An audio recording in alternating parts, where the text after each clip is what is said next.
Okay, so today's episode is a bit of a strange one for me. Now, I typically don't record on the weekends, and if I do, typically I'm recording in my normal setup, and I'm actually not recording in my normal setup because, this is a strange recording because PAX is happening right now, and apparently we're getting some very exciting spoilers from Duskmourn, so yeah, a little off the wall. Please forgive me for this not sounding 100% normal to what it normally sounds. If it just sounds a little bit off, that's why. Regardless, let's jump into it. So, oh my goodness, and I'm already gonna apologize for mispronouncing every single name on this episode. Let's start things off with Valgavoth. Let's go with that. Valgavoth sounds like a moth. I'm sure that's why the name is there, right? Anyways. Okay. Terror Eater, a 9/9 Elder Demon with Flying and Lifelink for 9 mana. That is the kind of metal I want to see right now when it comes to Duskmourn. Very scary, very amazing. 9 mana, 9/9. Yeah, that harkens back to like old school Magic in my mind. Let's see what this one does. Ward. Sacrifice 3 non-land permanents. So basically, you're not touching this commander at all. I mean, outside of like a board wipe. But yeah, ward sacrifice 3 non-land permanents. That at least, I mean, if it was non-land non-token, that'd be even more aggressive. Non-land makes it so you actually have to sacrifice, things of worth, unless they're obviously like, treasures or, clues or whatnot, like tokens. But yeah, basically you have to commit pretty heavy into trying to take this out. Also, let's just keep reading. If a card you didn't control would be put into an opponent's graveyard from anywhere, exile it instead. That's also amazing, just first of all, because that is some great, let's say, deterrence against certain strategies that really cuts down on any kind of strategies that opponents might have that care about graveyards or, like Teysa Karlov essentially care about death triggers. Yeah, those aren't happening because they're going to be just exiled instead. They are gone permanently, but not gone permanently in a way, because also during your turn you may play cards exile with Valgavoth. If you cast a spell this way, pay life field its mana cost, or mana value, I should say, rather than pay its mana cost. So essentially, you get to steal your opponent's things and cast them for free. I mean, free when it comes to life. Sure, we pay life, but come on, we're playing Commander, right? We've got 40 life to give. That is a ton of life to give. We are okay with losing a good amount of life with this, especially, again, because it does have lifelink. We can gain a ton of life with this. Now, a couple of different avenues, and I'm going to tell you right now, this is a very quick take because I literally just screenshotted these cards and quickly threw them into, this episode, and now I am just talking at them. I did not really, read through and, analyze them, so you're really getting a true quick take, like I like to do on this channel, basically where I'm just going to be talking about, hey, what I would do with it off the top of my head. Well, here's the thing. This one is, of course, a 3-shot KO, but could very easily become a 2-shot KO with just 2 additional power, or even a 1-shot KO with 2 extra power, as well as, say, Double Strike. Double Strike could help this one out as well. Obviously, you could very easily take some out in one swing. Of course, it does have flying already, so it is already evasive. It is a 9-mana commander, so that might not be the most efficient path forward. In fact, I would want to get value out of this right away when I get it down. Meaning I would like to probably have some ways to get things out of my opponent's graveyards, basically, right away. And again, it does say from anywhere. So that can be the battlefield, obviously. If you've got, some edict type effects, those could be great. Force opponents to sacrifice creatures, sacrifice other things, get them into the graveyards, which would then, exile them, obviously. Then you get access to them and you can play them right away for life. Also, of course, milling. Milling does work very, very, very well with this, where, yeah, you just have a simple, Ghoul Caller's Bell, and you're like, okay, yeah, tap that, everyone mills 1. Cool, I basically get access to 3 cards from my opponents now, and I also can just utilize that again with life, which is massive, which is huge, which is amazing. Yeah, just have a lot of life gain type effects, and I'd probably lean more so into... yeah, edict effects, obviously, but then also, that's for removal, but also just, again, those immediate ways that I can mill my opponents the second that this hits the field, so I don't have to count on it, being out there for a while and actually giving me a lot of value. I get value right away.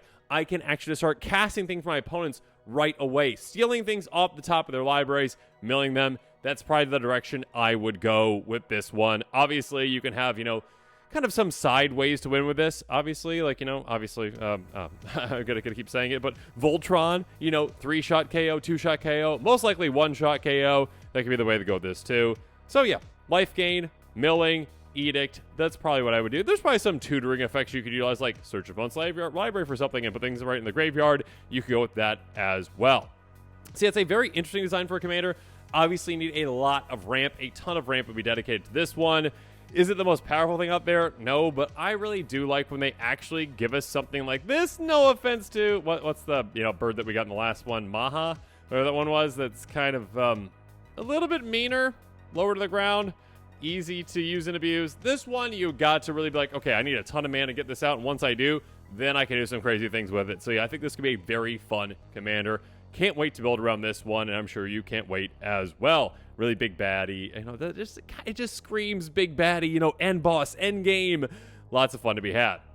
Moving on. Winter Misanthropic Guide. Oh my goodness. This just screams like 80s hair goth vibe, right?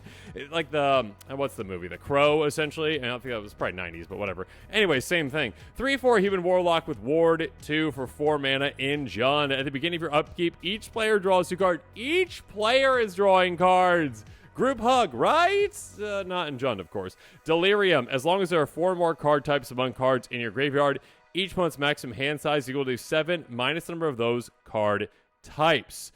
Okay. Yeah, this is brutal. I just picture this character going, life is bleak. Winter, yes. Yeah, hey, so here, everyone take extra cards, but you're not going to be able to hold on to them. The flavor of this one is so good. And of course, you can definitely have some things, in the deck where it's like Underworld Dreams type effects. Like, hey, yeah, you're drawing cards, but that's not a good thing. You're losing a bunch of life for doing that. And of course, they're not going to be able to hold on to their cards. They're going to have to discard down. I mean, again, minus those card types.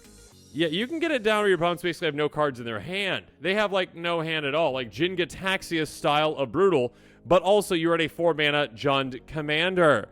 Yeah, that's kind of cool, in my opinion. I like the design of this one a lot. Again, you are drawing a ton of cards with this one. And again, your opponents are the only ones that are paying the price.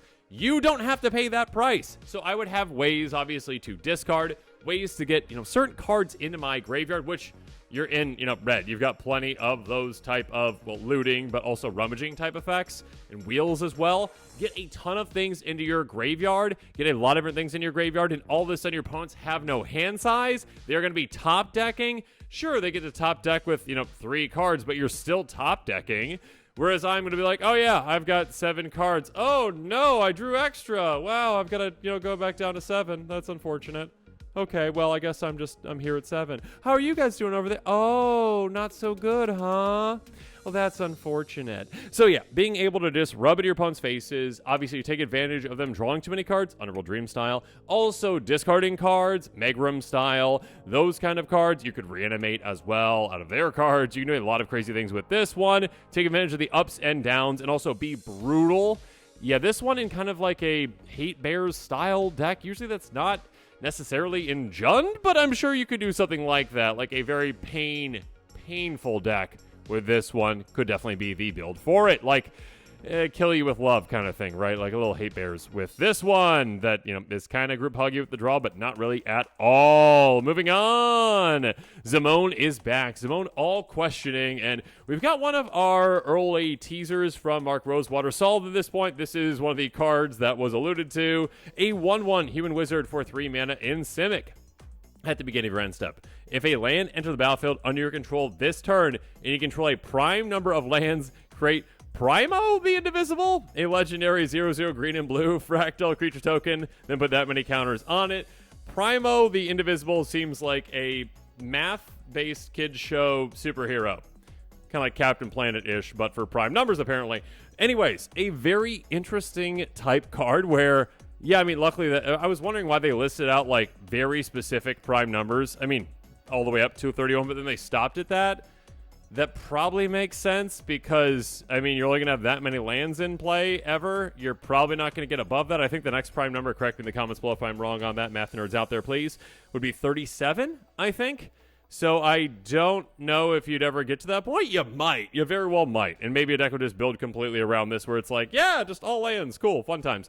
But yeah, being able to use and abuse this effect, I mean, you're basically just making a giant fractal, which is pretty cool. Again, I like when Simic commanders aren't just, hey, lands and draw. No, this is literally just like lands, but like nerdy lands. Like, hey, let's get to a certain number of lands, and then all of a sudden crazy things happen. And again, it is legendary, meaning unless you, and you could build like Mirror Box. I mean, Mirror Box would definitely be a card that could fit in this. So you could have multiple primos out, essentially. Again, Mirror Box, those times, Mirror Gallery types of cards are like, hey, legendary rule does not matter. Cool, for you at least. I mean, Mirror Gallery affects opponents too. But still, being able to be like, yeah, I don't care about the legendary rule, so I could have multiple of these, that could definitely be a direction that you go. Or you just are like, okay, like, yeah, fine. I'm going to probably do like a landfall, land control, power synergy kind of thing going along with that. You could do that kind of thing where you've got ways to bounce lands back to your hands that you can be like, okay, well, I'm at 11. I made an 11-11. That's really powerful. Oh, the opponent's going to deal with it? Oh, no. Okay, well, next turn, I'll bounce the land back to my hand and then replay it. So I hit that again. I guess getting to 13 wouldn't be all that difficult. There are certain gaps, obviously, that do happen, like between 7 and 11. There's a bit of a bigger gap. 13 to 17, 19 and 23. Like, there's some bigger gaps in there. But still, like, for the most part, like, you're hitting more and more lands. You're going to be able to get more and more of these primos out, larger and larger. And again, unless you have Mirror Box in play, you can't keep them all. But still, there's some very good synergies that can be had. Bit like, like the draw cards equal the greatest amount of power, or double up the power, then swing, then take opponents out. Like, do some really crazy things with that. I like this kind of a Simic Commander again when it is like kind of like a mini game in itself. And it's not just, hey, play a land, draw a card. Cool, good for you. Yeah, okay. Nothing wrong with Tatiova. I built Tatiova deck a long time ago. Just saying that I like the kind of innovation when it comes to these kind of things where this is a bit more specific. Not necessarily the most powerful thing out there, but like you can do some really crazy things with this, and I love this kind of a build. So yeah, definitely a very cool one, and I challenge you out there. Someone out there, please get to the highest prime number that you could potentially go to in this color combination, all right? And make the deck still function, all right? Let me know how you go about doing that. Moving on to the final card to be talking about in this episode. Kaito is back. Bane of Nightmares. I mean, Bane, not like Bane from the Dungeons & Dragons set, but, just Bane of Nightmares. Anyways, moving along. 4 starting loyalty, legendary planeswalker Kaito. 4 mana in Dimir, ninjutsu. So this is the very first planeswalker we have ever seen, I believe. Let me in the comments below if I'm wrong on this one. Again, it's a quick take with ninjutsu for 1 blue and a black. So again, that means return an unblocked attack you control back to your hand. I guess it's Otter's hand. Put this card on the battlefield from your hand, tapped and attacking. During your turn, as long as Kaito has 1 or more loyalty counters on him, he's a 3/4 ninja creature and has Hexproof +1. You get an emblem with ninja control +1. 0, surveil 2, then draw a card if your opponent lost life this turn. -2, tap target creature, put 2 stun counters on it. So this is the type of commander it is not a commander. It does not say can be your commander, although I'm sure there's going to be some people in playgroups who are like, can I please use this as like a commander for like ninjas? And they'll probably be okay with that. That being said, yeah, ninja tribal deck, absolutely could consider this one. It's already going to have a bunch of, ninjutsu type things, types of creatures that are either unblockable or hard to block, so you can get this down quite early and often, again, for just 3 mana. That emblem is huge for that kind of a deck. Again, it is basically an anthem that can never be dealt with being an emblem. So yeah, you just keep pumping that 1/1/1/1/1 every single time. That can be a lot of extra power and toughness to your team. Yeah, being able to dig down into your deck and surveil 2, then draw for each opponent. That could be, dig 2, get rid of those 2 things, or at least put them in your graveyard, which you might, utilize some things out of your graveyard too, flashback, etc. And then also potentially draw 3 cards, which synergizes with your unblockable creatures. Absolutely, that's amazing. The last one, again, tab a creature 2 starter counters on it. That's very nice. It takes a creature out of the equation for quite some time, maybe even permanently. Really, depending on the time of game it is, or again, if you have proliferate type effects as well to really keep that creature down, or even if your opponents have proliferate effects, opponents of that opponent, I should say, they can keep that thing down as well. Yeah, this is one of the planeswalkers, though, I think I was trying to say earlier, and I kind of went around it, that really doesn't have an ultimate, but might not need an ultimate, really. It's not I'm going to win the game with this. It's best ability is probably that, long-term value, probably the draw, right? But if you are building Ninja Tribal and this is in there, you're gonna be +1, +1, +1, +1. My team is just so much larger with this. Again, good thing it is like just during your turn, it is a ninja, because, I mean, if it's on opponent's turns as well, that is unfortunate because it will get taken out with, wraths. But this just survives wraths because of that. I mean, unless, they destroy planeswalkers too. But you know what I mean?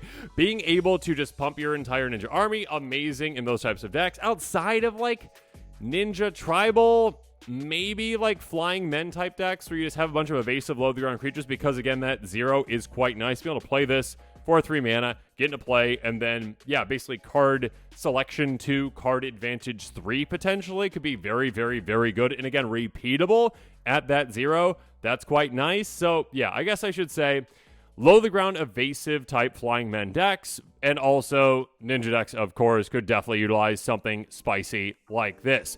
Overall, though, some really cool cards that we've seen so far. I'm sure the set's going to have even more amazing cards, and yeah, I'd love to hear from you in the comments below. Let me know your thoughts on all these cards. Which of these is your most exciting card that you've seen so far? Are any of these commanders ones that you're like, I'm going to build around that right now? I mean, yeah, that giant moth seems quite spicy. I absolutely love that a lot.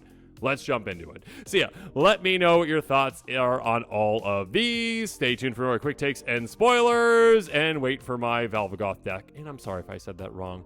The giant moth thing. Let me know in the comments below. And of course, as always, thanks again, and have a good one. This show and episodes like this one are possible thanks to viewers like you. If you're looking for an easy way to help support this show, make sure that you like, share, and subscribe. Also, hit that bell notification icon so you don't miss any new episodes. You can also go check out our playmats and other merchandise at thecommandersquarters.com. We also have a ton of brand new t-shirt designs in stock, so make sure you check out those as well. Another easy way to support this show is with our TCG Player affiliate links. So whether you're buying a deck or individual cards, you can use this general link right here or one in the description. And the final way that you can support this show is by supporting us directly by becoming a patron. There are many benefits to being a patron, and I truly couldn't do this without all of their support.